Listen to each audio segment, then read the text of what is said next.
Walk down any British street in 1974. Look at the people. Notice something extraordinary. Almost everyone is slim.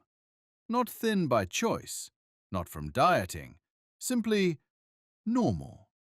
Only 3.5% of adults were obese. Today, that figure has exploded. 40% of British adults are now obese. In just 50 years, Britain transformed from one of Europe's leanest nations to one struggling with weight. What happened? The 1970s kitchen was a place of labor. 2/3 of women worked, yet they still cooked every meal from scratch. No shortcuts, no convenience. Proper food took time, and that time mattered. Portions were modest. A palm-sized piece of meat, boiled potatoes, seasonal vegetables, bread and butter. Nothing fancy, nothing excessive. These were the meals that fed a generation. Simple, filling, enough. Never too much. Compare those portions to today. Beef lasagna grew from 250 grams to 500 grams. Ready meals doubled in size. Pork pies expanded from 50 grams to 80 grams. Bigger plates, bigger expectations, bigger waistlines. 13th of November 1974. Woolwich, Southeast London. McDonald's opens its first British restaurant. Thousands queue to experience American fast food. The concept was revolutionary. Quick meals, affordable prices, no waiting. But fast food was still a novelty. One location, then two, then three. It took 12 years before drive-thrus arrived in Britain. In 1974, fast food meant the local chippy, not global chains. Children's packed lunches reflected the same simplicity. Sandwiches with cheese or cold meat, an apple or orange, packet of crisps if lucky, a thermos of squash. That was it. No processed snacks, no variety, just proper food. Today, ultra-processed foods account for 57% of British calories. 65% of our sugar comes from these products. In the 70s, such choices barely existed. Food came from kitchens, not factories. Snacking between meals was frowned upon. You ate at meal times. Breakfast, dinner, tea, nothing between. The idea of constant grazing simply did not exist. 3 meals. That was the rule. That was enough. Movement was not exercise. It was life. People walked everywhere, to work, to shops, to visit neighbors. By 1970, 75% of passenger kilometers were by private vehicle. But short trips remained on foot. Children walked to school independently. No parental escorts, no car journeys. They cycled, they ran, they moved freely through neighborhoods. Walking was not exercise. It was simply how you got from here to there. Most jobs demanded physical effort. Factory work, manual labor, assembly lines, hours of standing, lifting, moving, repetitive motions that burned calories whilst earning wages. Sedentary office work existed, but most Britons worked with their bodies. Today's workplace looks nothing like that. Desks, screens, chairs, hours of sitting. Even standing burns fewer calories than walking. Our jobs transformed from active to passive. Our bodies paid the price. Movement became optional, not mandatory. Housework was genuine labor. Scrubbing floors, hand-washing clothes, no dishwashers, no automatic washing machines in most homes. Housewives burned hundreds of calories daily just maintaining their homes. Domestic work meant constant physical exertion. Children played outside until the streetlights came on. No schedules, no supervision, just freedom. Football in the road, jumpers for goalposts, hours of running, climbing, exploring. Childhood meant movement, not screens, not sitting. Roller skates, bicycles, skateboards, Every pavement became a playground. Falls meant scraped knees, bruises, getting up and trying again. Physical courage built through constant outdoor play. Active leisure was the only leisure available. Modern childhood looks dramatically different. Screens replace streets. Apps replace adventures. Only 41% of British children meet physical activity guidelines. Independent outdoor play has virtually disappeared. Movement became something scheduled, not spontaneous, not daily. 1970s homes were cold, 12 degrees Celsius on average in winter. Ice formed on the insides of windows. Families wore jumpers indoors, multiple layers. Central heating remained a luxury for most households. Heating cost money. Electricity companies cut off supplies to those who fell behind. Many simply did not heat their homes adequately. Living in constant mild cold increased caloric expenditure. Bodies burned energy just maintaining temperature. Today's homes maintain 21 degrees year-round. Comfortable, warm, energy efficient. But comfort has metabolic costs. Bodies no longer need to generate heat. We burn fewer calories simply existing. Thermal comfort reduced our daily energy expenditure significantly. Television in the 70s meant 3 channels. Broadcasting hours were restricted until 1972. Programs closed down at night with the national anthem. Limited viewing meant limited sitting. Entertainment required going out. Families watched about 6 hours, 20 minutes daily. But viewing happened together, in evenings. Television structured family time, but did not dominate it. Children still played outside after school. Adults still walked. Movement remained part of daily routine. Today's entertainment is endless. Streaming services, social media, gaming, screens everywhere. Constant stimulation without movement. Entertainment became entirely sedentary. The average person sits 9 hours daily. Our bodies forgot how to move naturally. Activity became optional. Shopping meant buying ingredients, fresh vegetables, meat from the butcher, bread from the baker. Processed foods existed, but remained secondary. Families bought components of meals, not meals themselves. Cooking required time, planning, effort. Delia Smith revolutionized British cooking with her no-nonsense approach. She taught basics, proper techniques, how to cook chips, how to roast meat. Home cooking was still the norm, not takeaways, not convenience. Real food preparation. Dinner parties defined 70s social life. Prawn cocktail, cheese and pineapple hedgehogs, Black Forest gatto. Everything homemade, labor-intensive. The hostess trolley brought courses from kitchen to dining room. Entertaining meant cooking, not ordering, not buying ready-made. Here is something surprising. Sugar consumption has actually decreased since the 70s. Britons consumed over 50 kilograms per person annually in the 60s, now less than 40 kilograms. Yet obesity rates exploded. Sugar alone cannot explain everything. The type of sugar changed dramatically. High fructose corn syrup infiltrated processed foods after the 70s.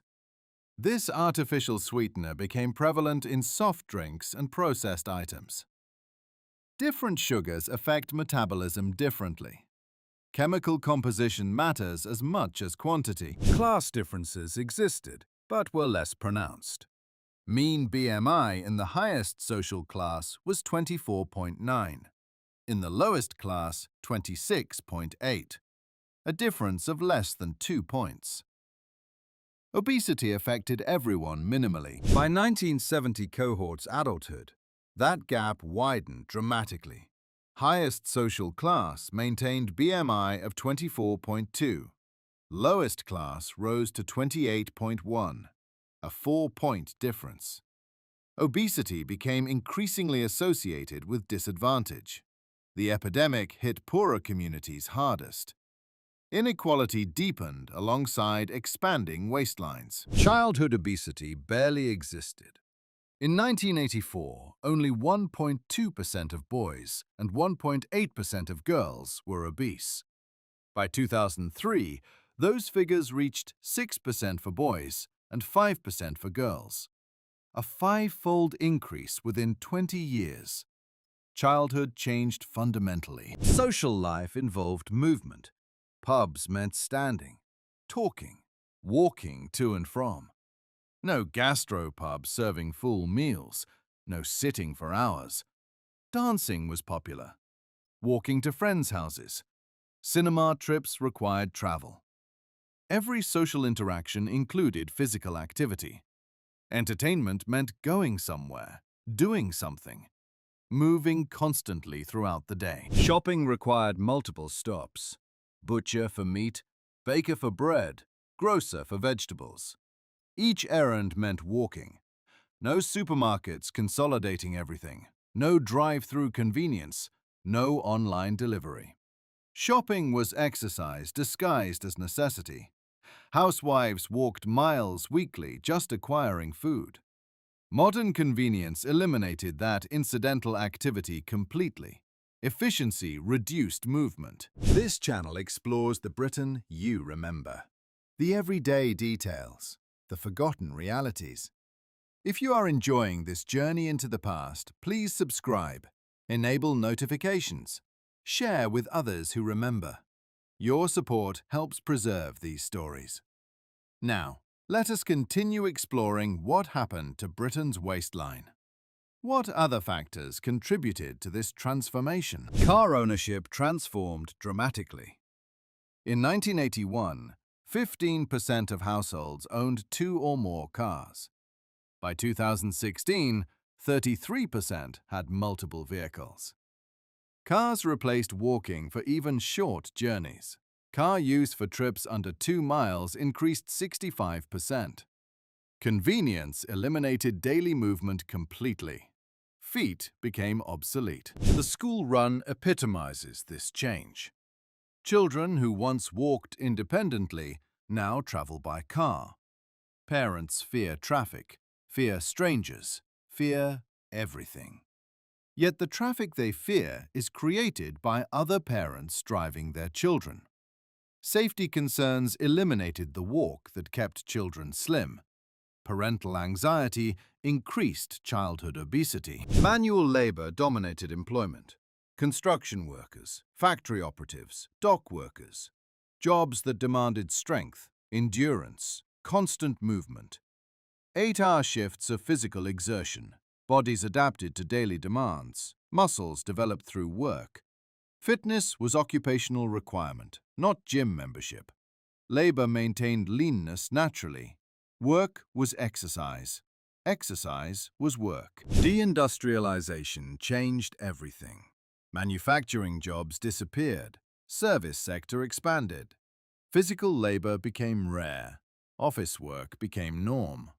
The economy transformed from making things to managing things. Bodies that evolved for movement suddenly sat motionless for hours. Occupational activity vanished. Gyms tried replacing what work once provided naturally. But scheduled exercise never matched constant occupational movement. Eating patterns shifted fundamentally. Families once gathered at tables. Conversation accompanied meals. Television changed that. Dinner in front of screens became normal. Distracted eating meant consuming more. Attention on programs rather than food. Satiety signals went unnoticed. Portion control disappeared. Mindless eating replaced mindful consumption. Entertainment invaded mealtimes completely. Cultural expectations shifted differently by gender. Women faced increasing pressure to be thin from the 70s onwards, yet obesity rates rose simultaneously. The contradiction created stress, guilt, failure. Men faced pressure to be muscular. Different ideals, same obesity epidemic. Cultural expectations could not overcome environmental changes. Society demanded thinness. Environment promoted obesity. Ready meals revolutionized British eating. 1990s brought explosion of convenience foods. Pop-in microwave, dinner in minutes. No preparation, no cooking skills required. These meals contained hidden sugars, excessive salt, chemical preservatives. Convenience came with metabolic costs. Home cooking declined. Processed food consumption soared. Health deteriorated. Convenience trumped nutrition completely. Mealtimes were social rituals. Families sat together, talked, shared their days. Food was secondary to connection. Eating was communal experience. Rushing was impossible when everyone ate together. Slow eating meant better digestion, natural portion control, satisfaction from company rather than quantity. Social structures supported healthy eating naturally. Modern isolation encouraged overconsumption. Treats were occasional, not daily. Children received sweets on Saturdays. A bar of chocolate was special. Birthday cakes were homemade. Party food appeared at parties, not every afternoon. Scarcity created appreciation, anticipation, value. Constant availability eliminated specialness. When everything is treat, nothing is treat. Everyday indulgence became norm. Special became ordinary. This is not uniquely British problem. Global mean BMI increased from 21.7 in 1975 to 24.2 by 2014. Every developed nation faced similar trajectory. Modernization brought comfort, convenience, abundance. Also brought obesity, diabetes, metabolic disease. Progress had hidden costs.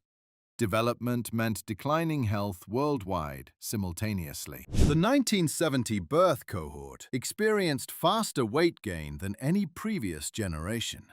By mid-adulthood, they averaged 1 to 2 kilograms per meter squared higher BMI than 1958 cohort.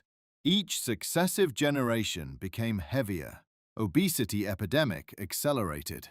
Younger people accumulated more years living with excess weight. Future health implications were dire. The 1970s did not require willpower, discipline, dieting. Environment maintained healthy weight automatically. Walking was transport. Work was exercise.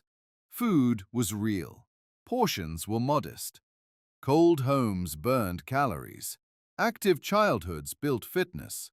Social life involved movement. Entertainment required effort. Leanness was default setting, not achievement.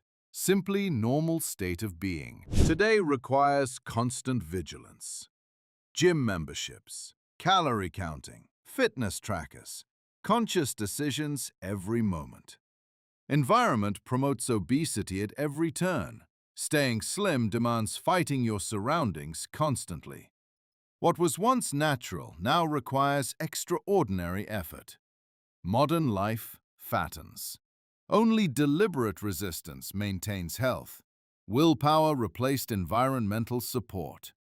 Individual responsibility replaced societal structure supporting wellness naturally. The lesson is clear. Individual behavior matters less than environmental structure. 70s Britain was not healthier because people tried harder. Environment made healthy living automatic, inevitable, natural. Modern environment makes obesity automatic, inevitable, natural. Policy matters. Infrastructure matters. Food systems matter. Culture matters. Individual choices exist within societal frameworks determining outcomes. Change environment, change health naturally. Can Britain reclaim what was lost? Build communities supporting movement. Restore real food. Design neighborhoods for walking.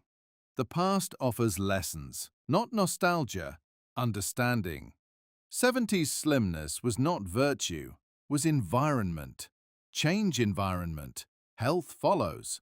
The choice remains: continue current path or learn from when Britain was naturally slim. Future awaits decision.